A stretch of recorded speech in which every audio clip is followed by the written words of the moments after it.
काफ़ी सारे चैनल्स पे मेरे ऊपर पहले स्ट्राइक आ चुकी हुई है और बेचारे चैनल सफ़र करते हैं। आप भी रिस्क ले लें कि मुसलमानों को मुसलमानों से लड़वा के इनको ख़त्म किया जाए। जो मिसाइल ईरान से फायर होते थे इजराइल के लिए, वो 98% उनमें से इंटरसेप्ट होते थे कतर से, जो American air defence system base है। वो आज इतना लागर निकला कि एक मिसाइल फायर हुआ इजराइल से और वो सीधा जाके हमास की लीडरशिप के ऊपर टकराया। अब हम लाइन में खड़े हैं, अपनी अपनी बारियों का इंतजार कर रहे हैं। एक दरिंदा आपने छोड़ दिया हुआ है अनलीश करके कि तू एक एक करके मुसलमानों को खाता जा। हमारे माइंड्स को हाईजैक कर लिया गया, हमारी आईडीज को छीन लिया गया। मैं खुदा की कसम उठा के कह रहा हूं कि कजाफी साहब पाकिस्तान टारगेट नंबर 1 पे है। चाइना ਤੁਹਾਡੇ ਮਾਮੇ ਦਾ ਪੁੱਤਰ। अस्सलाम वालेकुम नाज़रीन, मुअम्मर कज़ाफ़ी एक मतलब फिर हाज़िर है नया दौर के प्लेटफ़ॉर्म से नाज़रीन। हमने देखा कि इस्राइल-ईरान जंग तो हम अक्सर सुनते थे और गज़ा में जो इस्राइल ने हालात किए वो भी हमारे सामने हैं।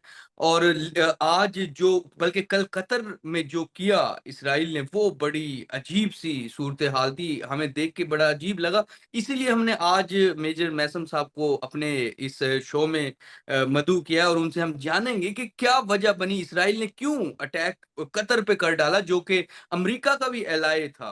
अस्सलाम वालेकुम मिर साहब, क्या हाल है आपके?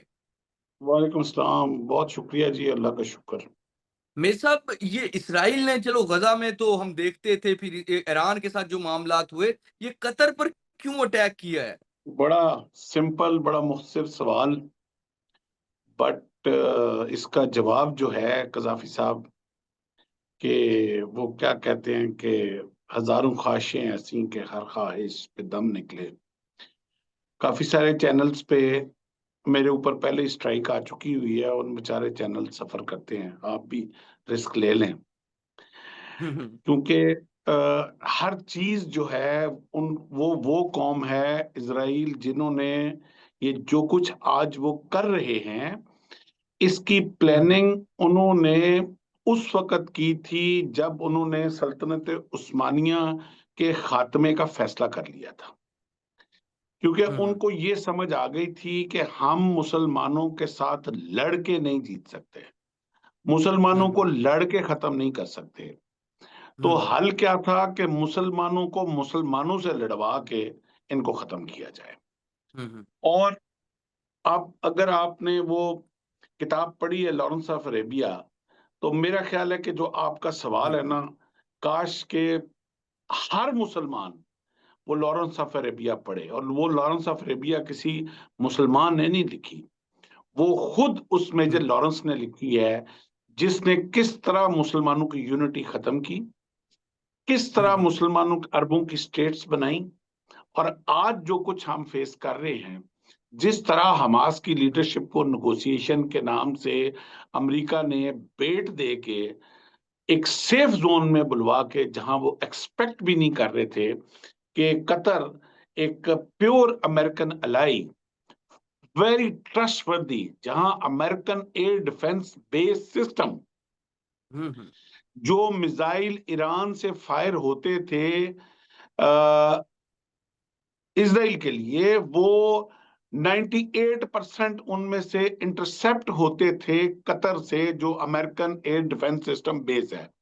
हुँ, हुँ। और वो आज इतना लागर निकला कि एक मिसाइल फायर हुआ इजराइल से और वो सीधा जाके हमास की लीडरशिप के ऊपर टकराया। हुँ, अब हुँ। सवाल ये बनता है कि वो कहते हैं ना कि इधर उधर की बात छोड़ो, ये बताओ काफिला कैसे लुटा। तो हुँ, बिल्कुल। अब ये काफिला कैसे लुटा, ये मिलियन डॉलर क्वेश्चन है।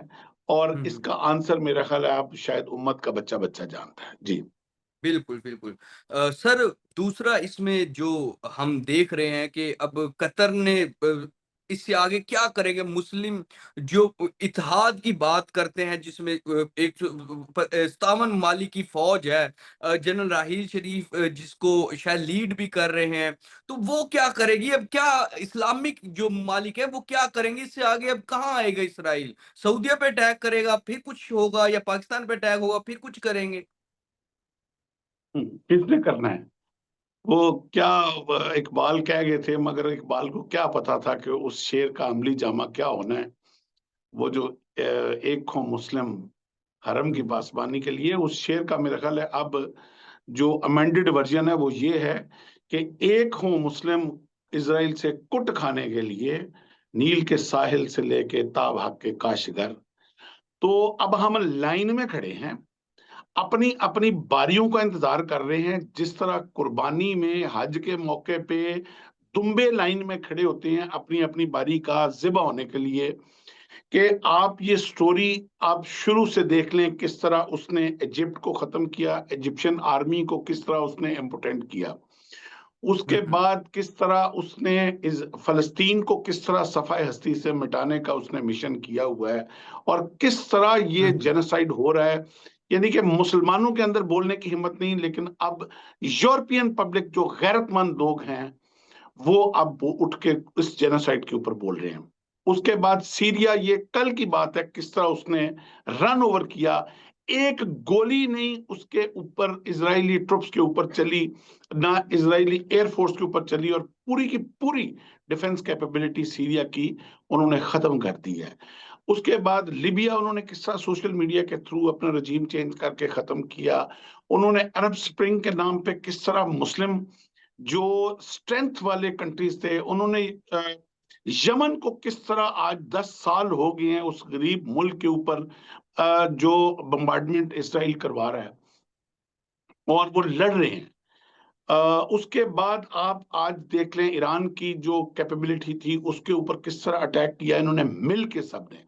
आज ट्रंप साहब जो इस चीज का बहुत बड़ा क्लेम करते हैं कि I am a man of peace, तो हम्म मैं बड़ा दुख हुआ है मुझे। मैंने सबसे पहले जब इस कतर वाला अटैक हुआ है तो I was interested to see Trump's reaction, और ट्रम्प साहब का जो रिएक्शन आया है, मैं बड़ा ही उसके बाद मैं डिप्रेस हुआ हूँ कि ही सेड कि बाय द टाइम मुझे और मेरी मैनेजमेंट को पता चला है तो हमारे पास उस वक्त we had nothing to do for the piece.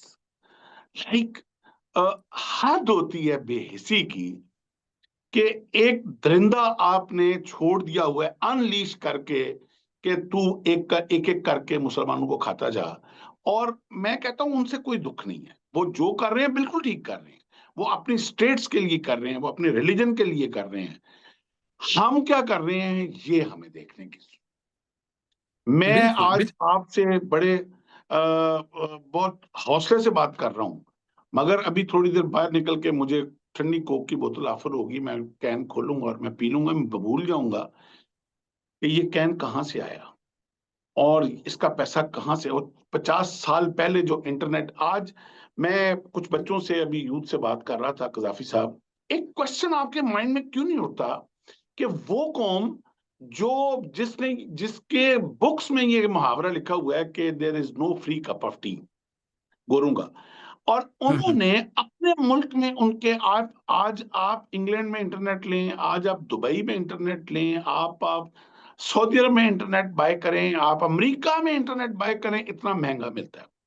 लेकिन हम्म हमारे Muslim countries, third world countries के अंदर, पाकिस्तान जैसे मुल्क में, उन्होंने किस तरह फ्री ऑफ कॉस्ट, जो केबल कहां से चली, जो सी के नीचे केबल बिछाई हुई है उन्होंने, और हम्म फ्री ऑफ कॉस्ट इंटरनेट हमें प्रोवाइड कर रहे हैं। साढ़े मामे दे पुत्र लाग देने हो, और आज 5 मिनट के लिए इंटरनेट बंद हो जाए तो हमारी पूरी कौम पागल हो जाती है। बिल्कुल मुहर्रम के ऊपर एक दिन इंटरनेट बंद होता है, लोग इमाम हुसैन की शहादत को भूल जाते हैं, लोग सिर्फ पूछ रहे होते हैं इंटरनेट कब खुलेगा।